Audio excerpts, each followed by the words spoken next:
وَاتْلُ عَلَيْهِمْ نَبَأَ ابْنَيْ آدَمَ بِالْحَقِّ، آپ انہیں پڑھ کر سنائیے آدم علیہ الصلوۃ والسلام کے دونوں بیٹوں کا قصہ ٹھیک ٹھیک بتائیے۔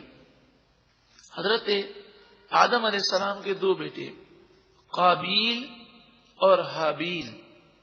اس زمانے میں شریعت کا قاعدہ یہ تھا کہ حضرت حوا رضی اللہ تعالی عنہا کے یہاں ایک حمل میں دو بچوں کی ولادت ہوتی، ایک لڑکا اور ایک لڑکی۔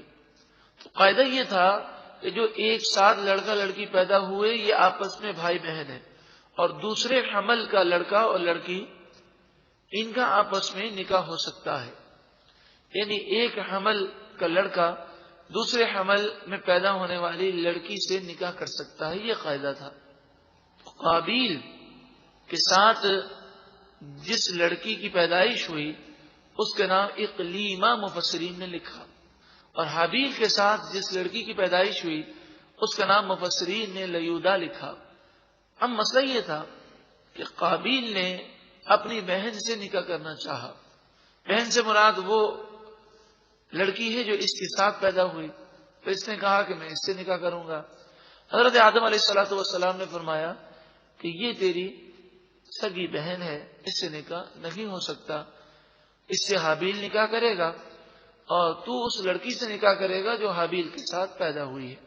تو قابیل نے کہا نعوذ باللہ من ذالک کہ یہ تو آپ نے اپنی مرضی سے قانون بنایا ہے، وہ بھی آپ کی اولاد ہے، یہ بھی آپ کی اولاد ہے، یہ میری بہن ہے اور یہ میری بہن نہیں، یہ کیسے ہو سکتا ہے؟ تو آپ نے اسے سمجھایا کہ شریعت کا یہ قاعدہ ہے۔ اس زمانے میں نسل انسانی کو بڑھانے کا اس کے علاوہ اور کوئی طریقہ نہ تھا۔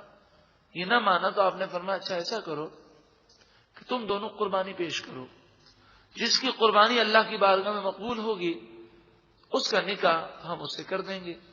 تو دونوں نے قربانی پیش کی۔ کہا جاتا ہے کہ حابیل نے گندم کو پیش کیا اور قابیل نے بکری کی قربانی پیش کی، اور ایک روایت اس کے برعکس ہے۔ خیر قربانی پیش کی گئی، قربانی سے یہاں مراد یہ ہے کہ قربانی رکھ دی جاتی، اب گندم رکھ دیا گیا، بکری رکھ دی گئی، اوپر سے آگ آتی اور جس کی قربانی مقبول ہوتی آگ اس قربانی کو راکھ کر دیتی، یہ اس کی علامت ہوتی کہ یہ قربانی اللہ کی بارگاہ میں مقبول ہو گئی۔ تو حابیل کی قربانی مقبول ہو گئی اور قابیل کی قربانی مقبول نہ ہوئی۔ ابھی میں نے عرض کیا جب انسان کسی سے حسد میں مبتلا ہوتا ہے تو حاسد سامنے والے کی نعمت دیکھ کر اور جلتا ہے اور حسد میں اور اضافہ ہوتا ہے، تو اس طرح قابیل کا حسد اور بڑھ گیا۔ اذ قربا قربانا، جب دونوں نے قربانیاں پیش کی، فتقبل من احدہما، تو ان میں سے ایک کی قربانی قبول کی گئی، یعنی حابیل کی قربانی قبول ہوئی، ولم یتقبل من الآخر، اور دوسرے کی قربانی قبول نہ ہوئی۔ قال، حسد کی آگ جب انسان کو بہت بھڑکا دیتی ہے تو پہلے تو وہ تمنائیں کرتا ہے کہ سامنے والا اس نعمت سے محروم ہو جائے، لیکن جب تمنا کر کر کے بھی کام نہیں چلتا تو بسا اوقات وہ قتل کرنے کو بھی تیار ہو جاتا ہے۔ قال لأقتلنک، قابیل نے کہا اے حابیل میں ضرور بضرور تجھے قتل کر دوں گا، مار دوں گا۔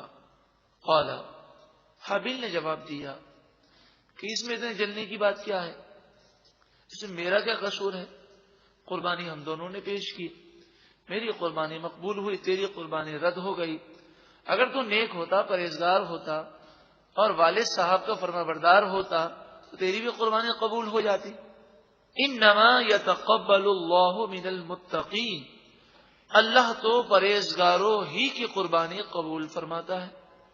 اور جب اس نے کہا میں تجھے قتل کروں گا تو حابیل نے جواب دیا لئن بسطت الی یدک لتقتلنی، اگر تو نے مجھے قتل کرنے کے لیے ہاتھ بڑھایا، ما انا بباسط یدی الیک لاقتلک، تو میں تجھے قتل کرنے کے لیے اپنے ہاتھ کو نہیں بڑھاؤں گا۔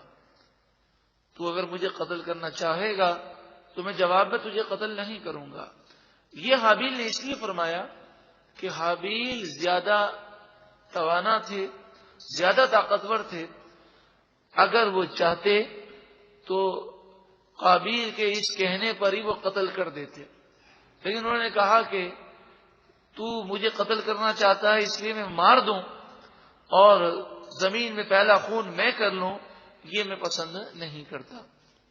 انی اخاف اللہ رب العالمین، بے شک میں اللہ سے ڈرتا ہوں جو تمام جہان والوں کا پالنے والا ہے۔ انی ارید ان تبوء باسمی، بے شک میں ارادہ کرتا ہوں کہ میرے قتل کرنے کا گناہ، و اسمی کا، اور تیرا گناہ جو تو نے والد کی نافرمانی اور اللہ کی نافرمانی کر کے کیا، یہ سارے گناہ تجھ ہی پر پڑیں، میں یہ چاہتا ہوں، اور میں اپنے آپ کو گناہ سے بچانا چاہتا ہوں۔ فَتَكُونَ مِنْ أَصْحَابِ النَّارِ، تو ایسا کام کرے گا تو جہنمی ہو جائے گا۔ وَذَلِكَ جَزَاءُ الظَّالِمِينَ، اور یہی ظالموں کی سزا ہے۔ اب قابیل تو کہہ چکا تھا حضرت حابیل کو کہ میں آپ کو قتل کروں گا، وہ چاہتے تو اس اقدام سے پہلے ہی اسے قتل کر دیتے، لیکن آپ نے ایسا نہ کیا۔ قابیل موقع کی تلاش میں رہا۔ فطوعت له نفسه قتل اخیہ، تو وہ شک میں مبتلا تھا، تذبذب میں تھا، کبھی دل کہتا کہ میں قتل کر دوں، کبھی یہ خیال آتا کہ بہت بڑا گناہ ہے، ہمیشہ کے لیے تباہ ہو جاؤں گا، اسی کشمکش میں تھا۔ آخر کار نفس اس پر حاوی آ گیا، بس اس کے نفس نے اسے اپنے بھائی کے قتل پر ابھارا۔ موقع تلاش کرتا رہا۔ حضرت آدم علیہ السلام حج کے لیے روانہ ہوئے تو اس نے پیچھے سے حضرت حابیل کو قتل کیا، شہید کیا۔ ایسے کیا کہ ایک بھاری پتھر سے آپ سو رہے تھے تو آپ کا سر کچل دیا۔ فقتلہ، پس قابیل نے حضرت حابیل کو شہید کر دیا، قتل کر دیا۔ فاصبح من الخاسرین، پس وہ نقصان اٹھانے والوں میں سے ہو گیا۔ اب قتل تو کر دیا، پھر یہ چاہتا تھا کہ حضرت آدم علیہ السلام جب واپس آئیں تو یہ کہہ سکے کہ پتہ نہیں اس کا سر کس نے کچل دیا، کیسے مر گیا، لیکن پھر خیال آیا کہ یہ کہنے سے بھی کام نہیں چلے گا، تو یہ سوچ کر اس نے یہ سوچا کہ میں حضرت حابیل کی لاش کو کہیں چھپا دوں اور ایسی جگہ چھپا دوں کہ آدم علیہ السلام کو وہ لاش نہ ملے، اور میں یہ کہہ دوں گا کہ پتہ نہیں کہاں چلا گیا۔ اب لاش کیسے چھپائے؟ کبھی درخت کے نیچے رکھتا، کبھی پہاڑ کے پیچھے رکھتا، کبھی غار میں رکھتا، تو ہر دفعہ یہی خیال آتا کہ آدم علیہ السلام تو جان لیں گے۔ اب چونکہ حضرت حابیل جو ہے اللہ کے نیک بندے، تو آپ کا جسم 1 سال تک اس کی پیٹھ پر رہا اور محفوظ رہا، جسم کو کوئی خرابی نہ ہوئی۔ یہ 1 سال تک پیٹھ پر لے کر گھومتا رہا، کبھی یہاں رکھتا کبھی وہاں رکھتا۔ فبعث اللہ غرابا، اب چونکہ یہ پہلا قتل تھا، اب یہ بظاہر بات تو بہت آسان سی ہے کہ گڑھا کھود کر اس لاش کو ڈال دیا جائے، لیکن آپ جانتے ہیں آسان سی بات بھی کوئی آدمی نے نہ دیکھی ہو تو بسا اوقات ذہن کام نہیں کرتا، اور ویسے بھی انسان جب گناہ کرتا ہے تو اس کی عقل ختم ہو جاتی ہے۔ فبعث اللہ غرابا، پس اللہ نے غراب کو، کوے کو بھیجا۔ یبحث فی الارض، کوا زمین کو کریدنے لگا، اور معاملہ اس طرح ہے کہ 2 کووں کی لڑائی ہوئی، ایک کوے نے دوسرے کوے کو مار دیا، پہلے زخمی کیا پھر وہ مر گیا، پھر اس نے گڑھے کو کھودا اور اپنی چونچ سے گڑھے کو کھودنے کے بعد اس کوے کو گڑھے میں ڈال کر اس کے اوپر مٹی ڈال دی۔ لیریہ، یہ کوا اللہ نے اس لیے بھیجا تاکہ یہ کوا قابیل کو دکھائے کیف یواری سوءۃ اخیہ، کیسے وہ اپنے بھائی کی لاش کو چھپائے۔ قال، جب اس نے یہ منظر دیکھا تو کہا رہے یہ تو اتنا آسان کام تھا، میں بلا وجہ 1 سال تک خوار پھرتا رہا۔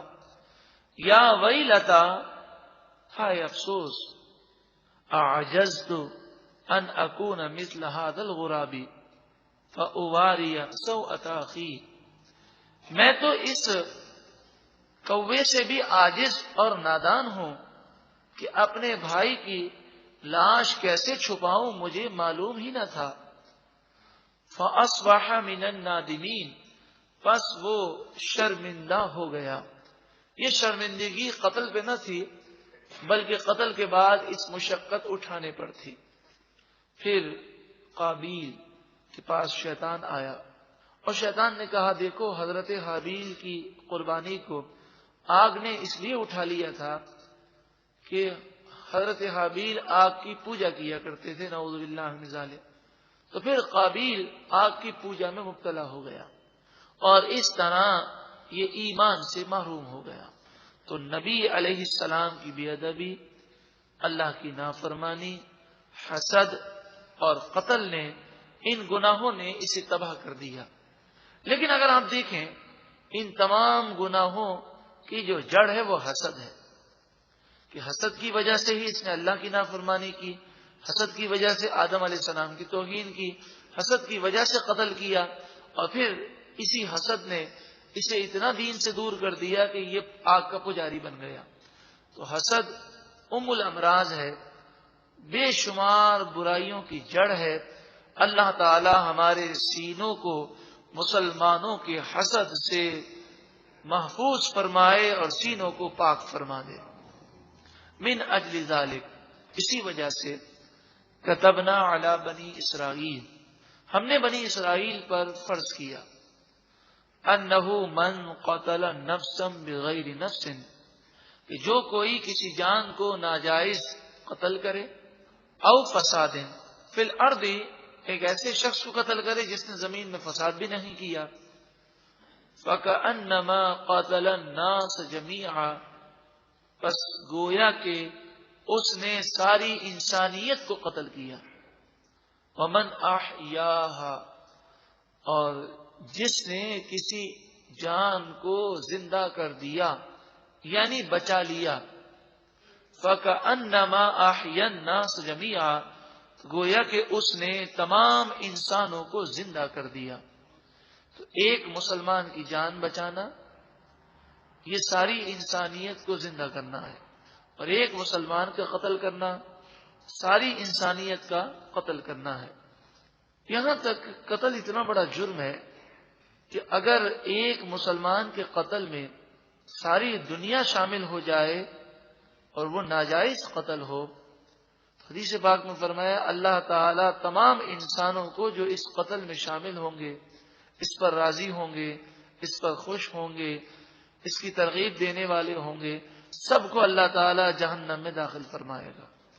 آگے ارشاد فرمایا، وَلَقَدْ جَاءَتْهُمْ رُسُلُنَا بِالْبَيِّنَاتِ، اور بے شک ان کے پاس ہمارے رسول روشن نشانیاں لے کر آئے، ثم پھر ان کثیرا منہم بعد ذلک فی الارض لمسرفون، پھر بہت سارے لوگ اس کے بعد زمین میں ظلم کرنے والے ہیں، گناہ کرنے والے ہیں۔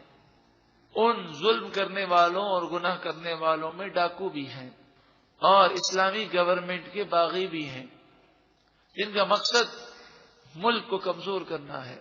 ایسے سازش کرنے والے باغیوں اور ڈاکوؤں کو کیا سزا دینی چاہیے؟ قرآن مجید فرقان حمید ارشاد فرماتا ہے، انما جزاء الذین یحاربون اللہ ورسولہ، وہ لوگ جو اللہ اور اس کے رسول سے جنگ کرتے ہیں، بغاوت کرتے ہیں، وَيَسْعَوْنَ فِي الْأَرْضِ فَسَادًا، اور زمین میں فساد کرتے ہوئے پھرتے ہیں، ڈاکہ زنی کرتے ہیں، أَن يُقَتَّلُوا، انہیں قتل کیا جائے، او يُصَلَّبُوا، یا انہیں سولی پہ چڑھایا جائے، پھانسی دی جائے، او تُقَطَّعَ أَيْدِيهِمْ وَأَرْجُلُهُمْ مِنْ خِلَافٍ، یا ان کے ہاتھ اور ان کے پاؤں مخالف سمتوں میں کاٹ دیے جائیں، سیدھا ہاتھ اور الٹا پاؤں، او ينفوا من الارض، یا انہیں زمین سے دور بھگا دیا جائے، ملک بدر کر دیا جائے۔ ڈاکو کی مختلف اقسام ہیں. ایک تو وہ دہشت گرد ہوتے ہیں جن کا مقصد صرف دہشت پھیلانا ہے. ایسے ڈاکوؤں کی سزا ملک بدر کر دینا ہے، جبکہ اس بات کا خطرہ نہ ہو کہ وہ وہاں جا کر پھر مزید سازشیں کر سکیں گے. ایسے ڈاکو کہ جو دہشت بھی پھیلاتے ہیں اور لوگوں کا مال بھی لوٹ لیتے ہیں اسلحہ دکھا کر، مگر کسی کو قتل نہیں کرتے، تو ایسے ڈاکو پکڑے جائیں تو ان کا سیدھا ہاتھ کاٹ دیا جائے اور الٹا پاؤں کاٹ دیا جائے.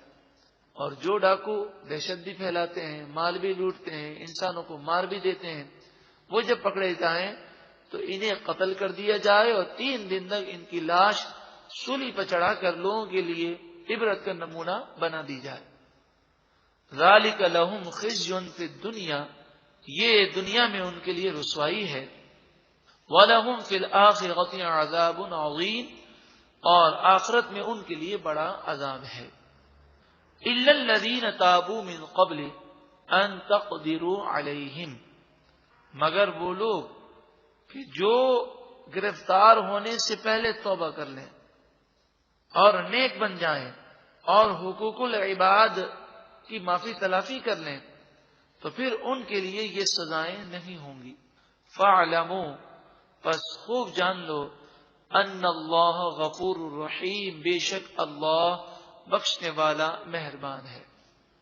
لیکن ڈاکو توبہ کر لے پھر بھی یہ ضرور دیکھا جائے گا کہ اس نے کسی کا قتل تو نہیں کیا.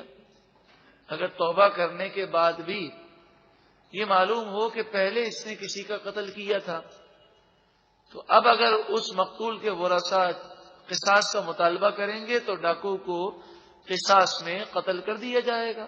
خون کا بدلہ خون ہے. اسی طرح جس ڈاکو نے توبہ کر لی اس پر لازم ہوگا کہ جن لوگوں کے مال اس نے غصب کیے ہیں ان لوگوں کو وہ مال واپس کرے.